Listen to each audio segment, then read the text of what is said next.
Salut à toutes et à tous, j'espère que vous allez bien. Bienvenue dans cette nouvelle vidéo présentation et test d'outillage.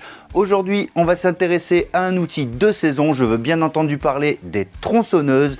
Ici, on est sur une tronçonneuse à batterie de 36 volts, le modèle GELC 3635 Li de chez Heinel.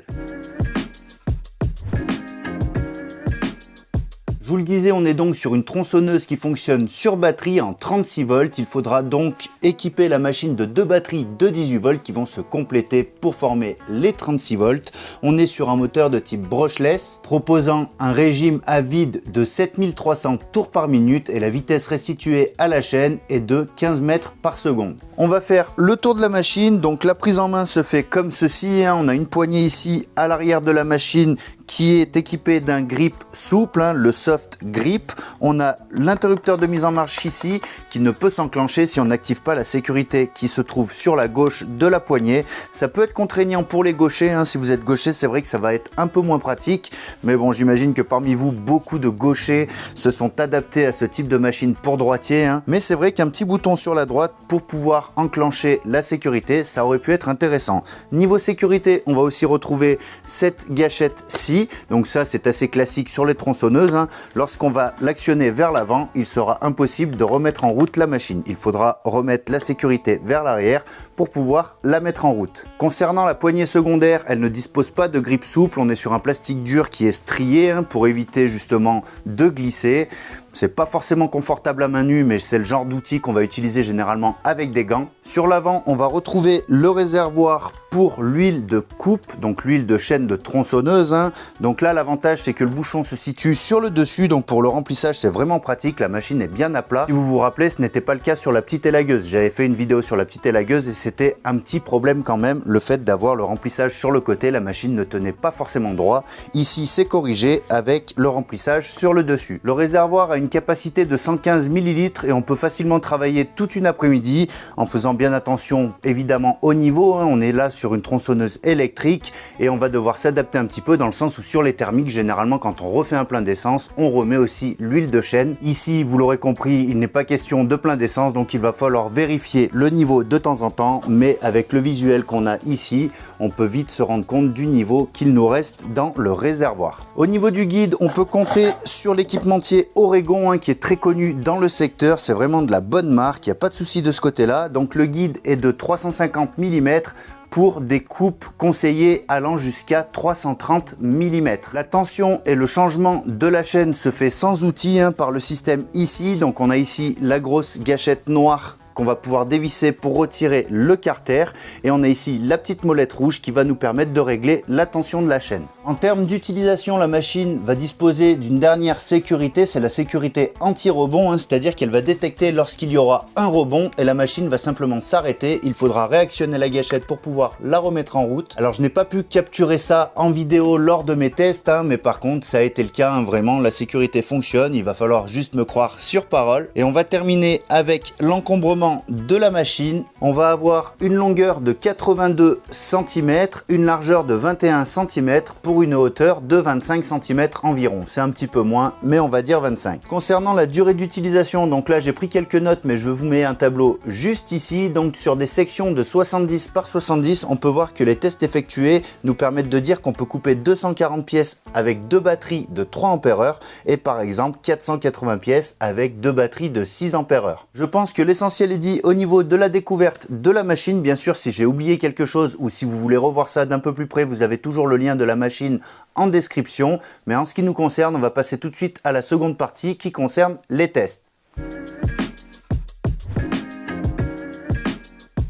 Alors en termes de test, on est vraiment sur des conditions réelles d'utilisation. Je suis allé chez mon beau-père qui avait un arbre à tomber dans son jardin et cet arbre c'est de la charmille. Donc on est sur un bois qui est beaucoup utilisé pour le bois de chauffage. C'est un bois qui est plutôt dense, on va pas se mentir. J'ai donc amené la tronçonneuse ainsi que ma petite élagueuse qui nous a permis de débrancher les branches que l'on a tombées. Et on a tout fait avec les deux tronçonneuses électriques. Donc ici dans mon cas j'ai utilisé deux packs de batteries de 6 Ah. Donc j'ai 4 batteries de 6 Ah et ça m'a permis de faire un roulement. J'ai pu recharger les batteries pendant que j'utilisais les nouvelles. Donc voilà, il n'y avait pas de temps d'arrêt préparer dans le travail. Donc ça, c'est franchement super confortable. Du coup, je vous laisse avec quelques images et on se retrouve juste après.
Du coup, quels sont mes retours après ce test en conditions réelles? Alors, je vais pas vous mentir, on avait prévu au cas où de sortir les tronçonneuses thermiques, hein, si vraiment on n'arrivait pas à venir à bout de certaines sections de branches. Et pour être 100% honnête, eh ben, on ne les a pas sortis, on a tout fait avec les tronçonneuses sur batterie. Du coup, mes retours sont très bons, hein, l'évacuation des copeaux se fait très bien et vous l'avez vu, ma chaîne a sauté à un moment donné. Donc là, on va pouvoir regarder si ça a créé des dégâts à l'intérieur. On va aussi voir l'état du compartiment, donc de la chaîne après utilisation. Là, je n'ai pas nettoyé la machine, on est le lendemain, je fais cette vidéo directement après l'utilisation, donc on va pouvoir voir d'une, si ça ne bourre pas trop, si ça ne fait pas trop de gras qui reste avec la sciure, hein, si c'est pas trop colmaté, et aussi s'il n'y a pas eu des marques qui ont été faites à l'intérieur du carter suite à la chaîne qui a sauté. Donc on démonte ça tout de suite. Du coup, comme je vous le disais, tout se passe ici et sans outils, hein. Donc là, ici, encore une fois, c'est la molette qui va nous permettre de régler la tension de la chaîne, et ici le dévissage du carter. Donc si on débloque juste un petit peu, on peut voir que là on peut détendre et retendre la chaîne vraiment très simplement. C'est super efficace, franchement c'est très pratique. Ensuite on resserre et on a la tension de notre chaîne qui est bonne. Bref, nous ce qu'on veut, c'est démonter le carter.